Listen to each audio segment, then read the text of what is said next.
ኢትዮጵያውያን أمنتاي مكراهم زلوا كندينا إذا أكل حرر ريولهم زلوا كندينا إذا أكلت من قص نخود كلهم كم زدليو أنا يزارون بعلهم يزاروا وزلوا من رأيه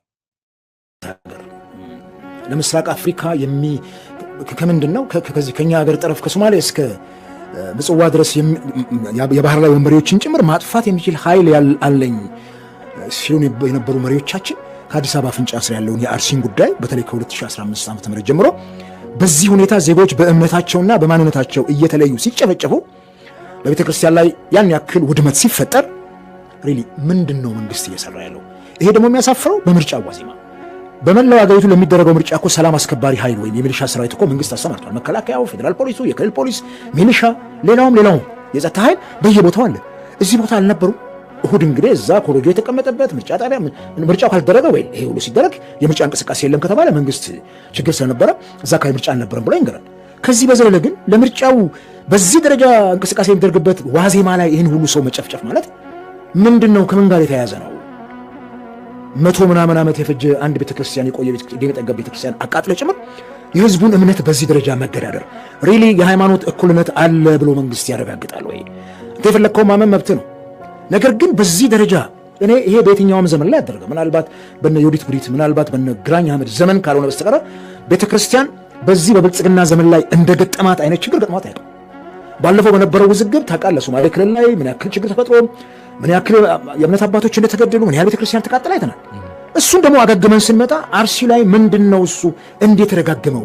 በአመቱ 2-3 ጊዜ የሚደረገው ለምንድነው? ለዛ ህዝብ እንትን የማንለው የሚለው ነገር ሲታሰብ እኔ ትላንትም የፓትርያርኩን መግለጫ ሰምቻለሁ። በተለይ የምስራቅ ሀገረ ስብከት ዋና ስራ አስኪያጅ የሆኑት ሊቀ ትጉሃን ከፍ ያለው ሸንቁጤ በጣም የሚያሳዝን እንትን ነው የሰጡት።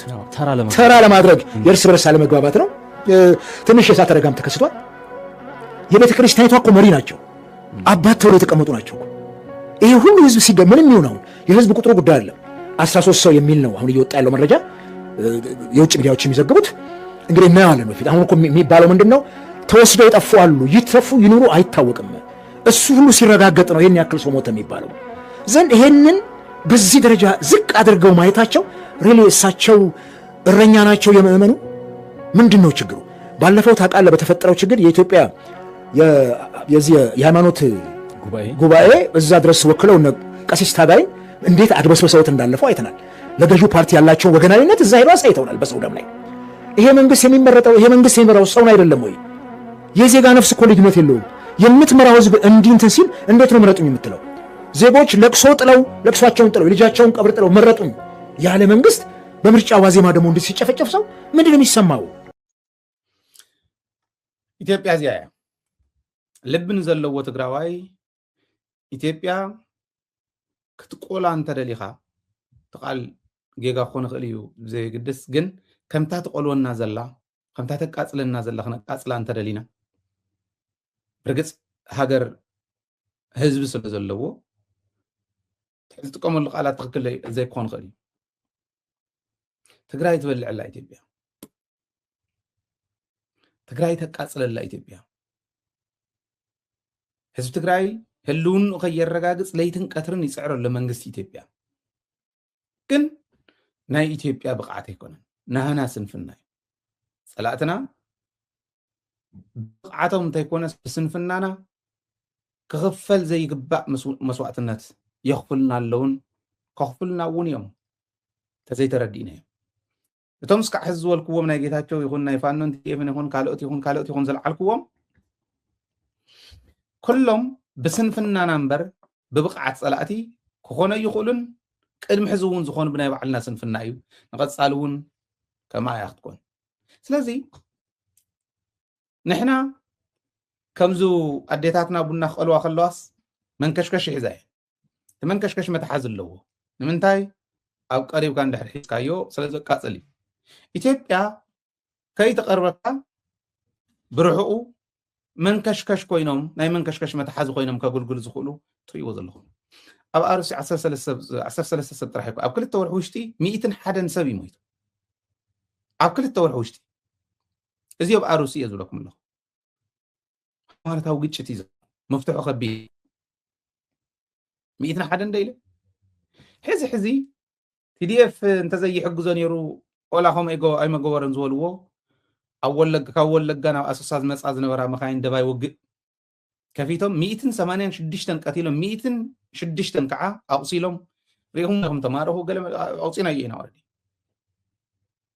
سبات يوم زيهم كلهم مقواح بخذ سفل عليه قام انت زكال عين خللون زبلكم زلكم تهزنا ابونا يقالل تزلو وسن نعنا تأزاز كأززنا يخلي من حزبنا اوكي انا نايم حارنيا بروجرام كله يزدلي نايم حارنيا بروجرام زسر حساب 20 30 شحين تن دموزن غازيتኛ تلوان حس كان دنا 300 $300 اخلقاي $200 كفل يبورحي يا قصير له ورحاو زي اخصدلكم سبق صر بمحرنيا سبق صر باورومنيا ندول نا هايله مسمع عند دبيت مسمع طرح يكون ويسالك نفتين زخيدنا يوتيوب اندا سمعها من بار طرح يكون استراتيجيكلي هم راح زلو ميديا باستراتيجي هم مرح انت خوينا باستراتيجي دغفنا صوم ازي اغبر يلكا دبيت كدغف كله ازي اغبر يلكا دغف تخديها تمنغستنا اغدفو تودب غدفو غلغليو تقالات انت تزاربنا يونا يوسدوتهم بانداتات كعا خالي سراح زي ولم نسن እንዳቆረጹ ናይ ሃይለ ቪዲዮ እንዳቆረጽካ ምልጣፊያታ አስታዮም እንበር ቀብሩ ዝተረፎም ኮይም ገለገሊዮ ተካይዳና ቀብሩ ዝተረፎ ዝሞተ እዩ በክቲ እዩ አብዚ ሓውዝ ኮይንካስ ከምቲ ዝኸይድ እንሄድዩ ተጠማሚት ካዲ ዝኸየ ጀነራላት እውን መብዛሕትኦም ዋላ መኸቶም ይሃሉ ሓደ ክልተ ዝኾኑ ኮንስፓየር እንዳገበሩ ዝውዕሉ ፈቆዶ ክፍለ ከተማ ደብዳቤ እንዳጻሓፉ ዝውዕሉ ደብዳቤ እንሄብ ኢልና ክፍለ ከተማ መራሕቲ صيلهم كي مسلكم تقالستيو سدلنا يمنا بدرب حازو وزيو اركايف غور وبلنا اركايف كعن قبرينا اوكي اركايف غيرنا اغميتنا هنا اركايف معات نغير له جنرال كوي تكلم مريت اللول يواخم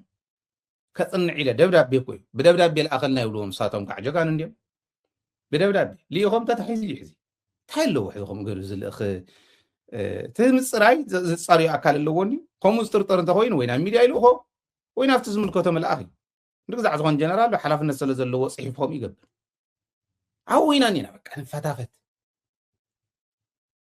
بيت كريستيان ناون ما ورق قدسان اتيش يشكرا بقى يزلو جمد زلا يزمسل ابقاسات زاخلو ገንዘብ በቃ عوينا نينا خاون وصا ኢትዮጵያ ማለት እዚያ ያዛዝራኹማ ሰበብ ወጥ ዝሞተላ በብግዚ ዝሞተላ ንንዋዕል ዝባል ሶሻል ፋብሪክ ብሙሉእ ተበጣጠሰ ዓዲ እዚያ ያተሽከርከረካ ዘላ ከምኡ ካብ ኩንኮን ግን ኣስተውዒልና ምኻድ የድልየና ዝብል እዩ